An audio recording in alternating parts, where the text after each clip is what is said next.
Hey, I'm Chloe, and I work at this cool souvenir shop. Customers come in looking for all kinds of souvenirs to help them remember their fun trip to the beach. This is a really popular one. It's a model of the lighthouse just a few miles from here. But this one probably isn't being sold anytime soon. You see, it fell off the table and broke, so I'm trying to fix it.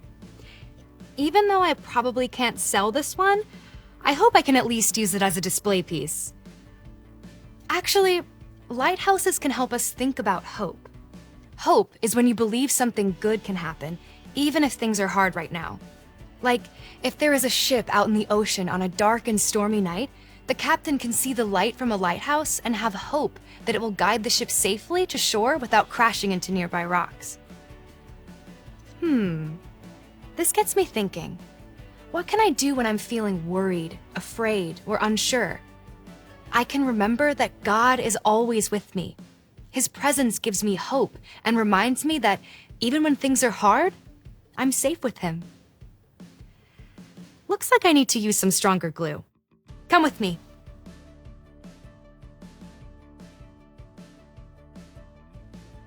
Sometimes it may feel like all hope is lost.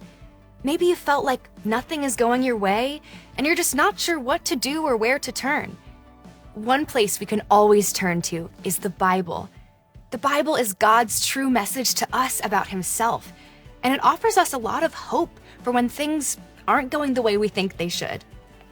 There's a story in the Bible, over here in the first part of the Bible, called the Old Testament. Now, this true story is about a man named Elijah. Elijah and all the people around him were going through some pretty tough stuff, and it may have been easy to lose hope. Let's check it out together. God provided for Elijah. Elijah was a prophet, a person who shared special messages from God with people. God's people were struggling because there was a famine. No food could grow because it had not rained in a really long time.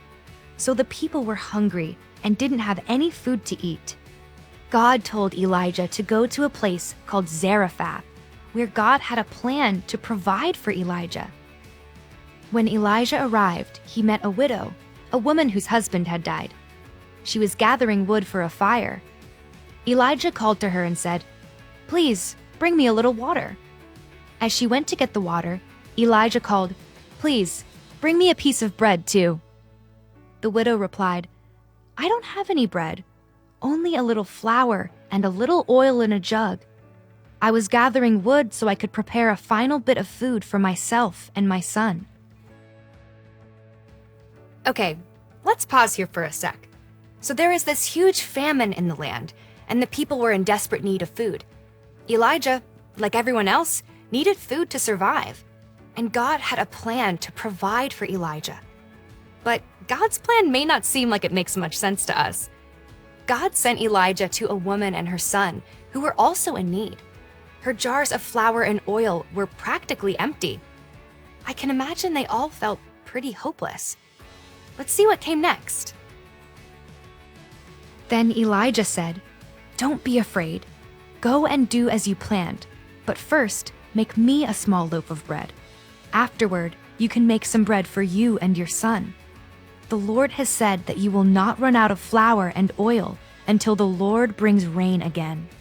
So the widow did what Elijah said. She made bread for Elijah, and incredibly, her household ate for many days. The flour and the oil never ran out, which was a miracle.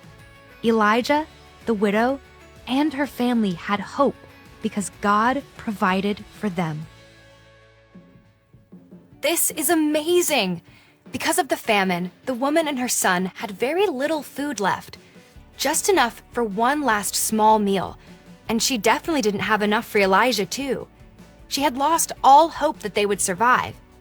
Can you imagine how scared and sad they all must have felt? Worried, afraid, not sure what would happen next. But in that really hard moment, God sent his hope.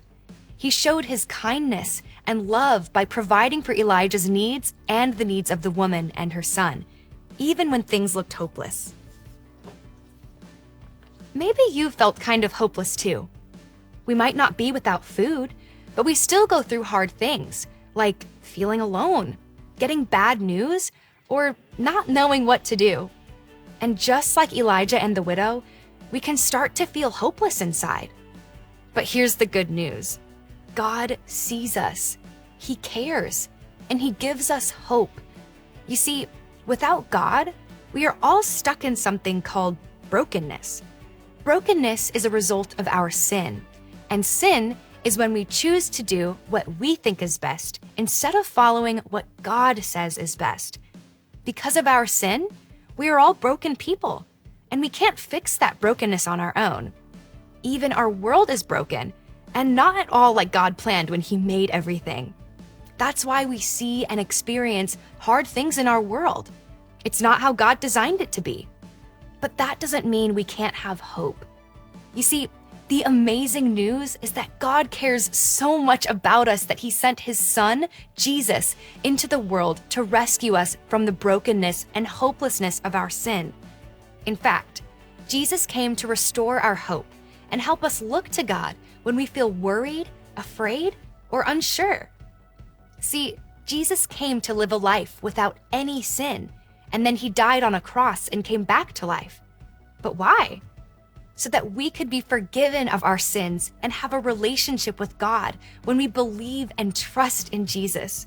And not only that, because of Jesus, you and I can have hope that one day all the sad, scary, and hard things will be wiped away. Jesus invites us into new life with God forever. So, no matter what you are facing right now, remember, God is with you. Even in our darkest times, the light of God's love shines on us. All right, I'm going to get back to fixing that broken lighthouse. Maybe I'll just keep it on display to help me remember God's hope and love for me. I'll see you later.